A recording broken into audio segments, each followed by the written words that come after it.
Assalamu alaikum dear students, how are you? Welcome back to a new class of mine. خراغلا زما نوی کلاس ته یا هم نوی لوست ته.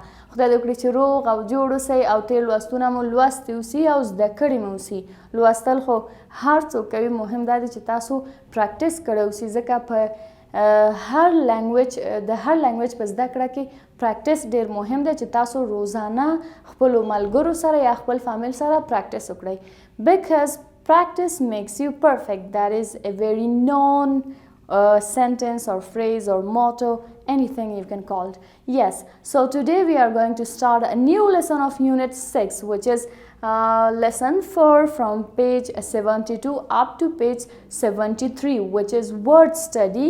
There are mentioned some words in the book. ځینې لغتونه د تیرو درسونو په دې درس کې موږ ته په انګلیسي ژبه کې ترجمه کړي دي او تعریف کړي دي. ما همیشه فوکس کړی چې تاسو کله هم انګلیسي ژبه زده کوئ، تاسو د هغه ډکشنري څخه استفاده وکړئ چې هغه انګلیش ټو انګلیش وي، ځکه هلته تاسو ته د هغې مترادف کلمات هم راوباسي په ډکشنري کې، د هغې یوسیج هم تاسو ته ښیي، د هغې که ورب وسي سیکنډ او تھرډ فارم هم ښیي، یعنې ټول هماغه هر څه چې یو لغت لپاره مهم وي هغه ټول تاسو ته راوباسي. ولې که چیرې دا انګلیش ټو دري او انګلیش ټو پښتو وي، دا صرف تاسو په د لغت په لغوي معنا پوهوي، ولې ګرامر لحاظ او مثالونه او استفادې تاسو ته نه بیانوي. So let's start our word study, but before we start I have taken out some of very rare words which I thought were kind of tough in this lesson too, and I wrote them on the board and you have to note them, practice them before I start the lesson. So let's have them. Well, the first word is transportation. Transportation means transport. Noun form de, اسمی form de, د ګرامر د لحاظه ترانسپورت معنا ورکوي. ترانسپورت موږ ټول پوهیږو د حمل و نقل وسایل یا هم حمل و نقل. Airline agency means د هوایي چلند اداره. ایجنسی نمایندګي یا ادارې ته ویل کیږي. انجن ماشین. announce ورب دی، فعل دی، اعلان کولو ته ویل کیږي، یو څه چې اعلانوي. او announcement بیا ناون دی چې هغه اعلان ته ویل کیږي. anticipate اټکل. anticipate اټکل د نام په توګه او د فعل په توګه anticipate بیا اټکل کول یا هم ګمان کول یا یو څه چې احتمالي توګه باندې بیانوي. را قطار attempt هڅه. and the last two words catch means نیول. airfare د هوایي سفر کرایه. fare means کرایه او مختلف نورې معناوې هم لري، ولې په دې درس کې مطلب کرایه دی. نو airfare یعنی کله چې څوک هوایي سفر کوي طیارې په واسطه او بیا د لارې دغه مصرف یا کرایه څومره کیږي. So let's start our lesson. So turn page 72, lesson 4, unit 6, word study. د لغاتو لوستل یا مطالعه. The first word mentioned here is airline. Airline means هوایي کرښه. دا noun دی، بیا ترجمه یې داسې کړې چې a system of transportation by air. د ترانسپورت یا حمل و نقل یو سیستم چې د هوا په واسطه صورت نیسي، یعنی همدغه طیاره او همدغه هوایي ترانسپورت باندې مشتمل دی. Well, let's read the examples. Ariana Airline Agency located on the first floor of Kabul International Airport. Ariana هوایي شرکت چې د موقعیت لري په اول منزل د کابل انټرنیشنل ایرپورټ یا د کابل بین المللي میدان هوایی کې. Which airlines would you like to fly in? کومې هوایي کرښې یا هم ایرلاین کې ته غواړې چې سفر وکړې؟ How many airlines are there in our country? څو ایرلاینز یا هم هوایي کرښې شتون لري زموږ په هیواد کې؟ Have you ever worked as airline clerk? آیا تا کله د هوایي کرښو د مأمور یا کلرک په توګه کار کړی دی؟ The second word is flight. Flight itself is a noun. د ګرامر د لحاظه دا noun دی، اسم دی. Flight means air travel, departure, get away. Flight مطلب یعنی د هوایي سفر یا هم پرواز یا هم get away means لرې تلل، چې ټول همدغه flight یا پرواز معنا ورکوي. یعنی که لغوي معنا کړو دغسې متفاوته معنا، ولې که چیرې هماغه کانسپټ ترې واخلو یوه معنا ورته اختیار کړو، بیا air travel, departure, get away ټول flight یا پرواز معنا ورکوي. Who made the first flight in a plane with an engine? وای چا اوله دفعه پرواز وکړو په طیاره کې د یو ماشین سره، یعنې داسې طیاره کې چې یو ماشین یې درلود. They are announcing my flight. I have to go. هغوی زما پرواز اعلان کړو نو زه باید لاړ شم. The other word is look forward to. Well, fortunately دغه لغتونه ما تاسو ته په تېر لوست کې په دري ژبه معنا کړي، دلته بیا هم راغلي، نو اوس به تاسو ته لږ څه زده کړئ اسانه اوسي. Look forward to regular verb دا یو باقاعده ورب دی چې یعنی خپل شکل په سیکنډ او تھرډ فارم کې نه بدلوي. Look forward to means to anticipate, to expect. Well, look forward to معنا یعنی اټکل کول او یا هم expect کول یا توقع کول یا هم د یو څه باندې ګمان کول. I'm looking forward to the picnic. زه شاید پکنیک ته لاړ شم، داسې معنا لري. یا هم زه کیدای شي یا زه داسې یو فرض کوي ځان سره چې دا به پکنیک ته لاړ شي. او همداراز look forward means سترګې په لار ته هم ویل کېږي. مثلا وایي I'm looking forward to seeing you again. زه سترګې په لار یم چې دوباره تا وګورم. Here now you will ask me that why I used ing after to. د to څخه وروسته خو موږ ویلي چې best form of the verb راځي، نو ما څنګه ولې ing استعمال کړو. Well, search it or I will tell you in next lessons that after to we can use ing as well as gerund. د gerund په توګه مې استعمال کړو دلته. The other example is we are looking forward to announce our flight. Well, موږ سترګې په لار یو، منتظر یو او یا هم موږ ګمان کوو چې زموږ فلایټ به یا زموږ پرواز به اعلان شي. They are looking forward to the football match next week. هغوی سترګې په لار دي فوټبال مسابقې ته د بلې هفتې لپاره، یعنې بلې هفته کې چې کومه مسابقه ده هغې ته سترګې په لار دي یا منتظر دي او یا په تمه دي. The students are looking forward to their exam. زده کوونکي خپل امتحان ته په تمه دي یا سترګې په لار دي. ګورئ دغه یوه جمله موږ کولی شو په مختلفو ډولونو معنا کړو ولې یو هدف به رسوي. پوه شوئ؟ The other word is Q. Well, I already told you in the previous lessons that you needn't pronounce it like QU. Some people say QU. It's not QU. It's Q. Q means قطار. ما تاسو ته په تېر لوست کې ترجمه کړو چې دا هم ناون دی، اسم دی د ګرامر د لحاظه. Q means a line of people who are waiting for something or raw. وایي Q چې دی دا د خلکو قطار ته ویل کېږي، خلکو چې یو قطار یې جوړ کړی وي او یو څه ته منتظر وي، چې بیا بله لغوي معنا یا مترادف لغت دې لپاره raw دی. Where should we stand when there is a queue? To the front or to the back? چیرته موږ ودرېږو په قطار کې، مخکې او که وروسته؟ When I got to the airport, I noticed that a lot of people were waiting in a long queue for the airline clerk. کله چې زه ایرپورټ یا هوایي ډګر ته ورسېدلم، هلته ما ولیدل چې ډېر خلک منتظر وو په قطار کې چې شي ته د هوایي چارو یا هوایي چلند کلرک یا مأمور ته. The last word is try. Try is a regular verb.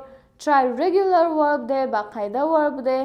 د چینج کو مونږه تھرډ او سیکنډ او تھرډ فارم ته، نو مونږه د دې پوره دا فارم نه بدلو، موږ دې سره IED اضافه کوو. tried او tried کیږي. صحیح دی؟ Try means to attempt to do something. Try means یعنی هڅه کول یا چې ته یو څه لپاره هڅه وکړئ. Attempt هم noun کېدای شي هم verb. To do something چې یو څه وکړئ. He tried to get to the school bus but he couldn't catch it. هغه کوشش وکړو، هڅه وکړه چې دغه د مکتب بس ته وخیږي یا ونیسي، خو هغه ونه شو کولی. You should try hard to get the job. ته باید ډېر کوشش وکړې یا هڅه وکړې چې دغه جاب یا وظیفه واخلې. I tried to make a wooden car for my small brother. زه کوشش کوم چې خپل وړوکی ورور ته یو چوبي یا د لرګي موټر جوړ کړم. You should try to help poor people. ته باید کوشش وکړې چې له غریبو خلکو سره مرسته وکړې. Dear students, now turn page 73 or get to page 73. Lesson 4, Unit 6, word study. Here are some tasks or exercises that we have to do and fulfill them. Well, turn page 73, listen for Unit 6 word study, and here are some tasks or exercises that we have to fulfill them. Let's start. Choose the correct words to complete the sentences.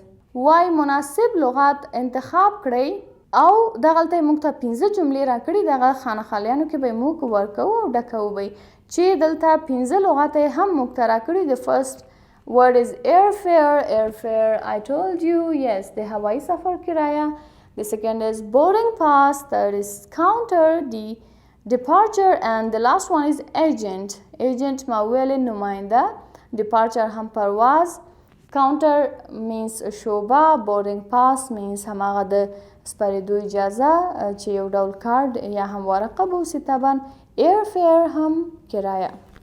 So let's start the first sentence. I asked the man behind the counter if he could lead me to the airline office. Well, وای ما پوښتنه وکړه د شوبې شاته چې کوم شخص و د هغه څخه چې که ماته چیرې راهنمایي وکړي د هوایي کرښې د دفتر په لور. Number 2. How much is the airfare from Kabul to Kandahar? وای د کابل څخه کندهار ته هوایي سفر کرایه څومره ده؟ Here the blank is filled with airfare. Number 3. You must have a boarding pass before you can board a plane. ته باید یو boarding pass یا اجازه نامه یا هم د سپریدو اجازه ولرې دینه مخکې چې تیارې ته وخیږي.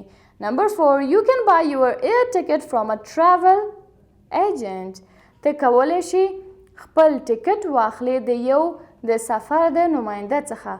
And the last one, Jabbar's departure from Kabul was by plane. د جبار پرواز د کابل څخه د یو پلین یا طیارې په واسطه.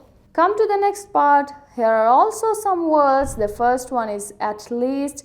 The B one is ever. The C is at the moment. The D one is just. And the letter E one is once. دلته موږ ته لغتونه راکړي. اول at least, دویم ever, دریم د at the moment یعنی هم دا اوس حال. D just فقط معنا ورکوي. And E once. This bike was very cheap. It cost at least 2500 Afghanis.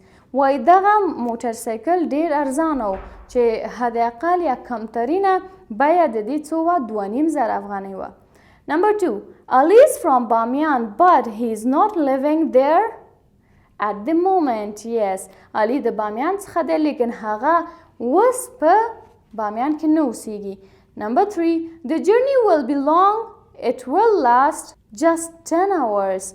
وای دغه سفر به اوږد اوسي او د دې دوام به څومره وي؟ صرف 10 ساعته یعنی دقیقا هماغه 10 ساعته دلته بیان کړي. Number 4. Have you ever flown before? آیا تا د دې نه مخکې سفر یا پرواز کړی چیرته؟ And the fifth one or the last one in this section is that some people eat 3 times a day. I eat only once. Poor this person. Well, he eats only once. وای زه صرف یو دفعه ډوډۍ خورم د ورځې. Okay, come to the next part. Here are also some words. A. Board. B. Try. C. Look forward. D. Save up. E. Join. ما د دې لغاتو معناوې already تاسو ته هم په دې درس کې هم په مخکې درسو کې ویلي دي. انشاءالله چې تاسو به پریکټس کړي اوسي. ما ته معنا ویل سخت نه دي. زه بار بار هم تکرارولی شم ولې زما فوکس ټول ستاسو په پریکټس او په کار کولو دی. Number 1. Most of the workers look forward to their holidays.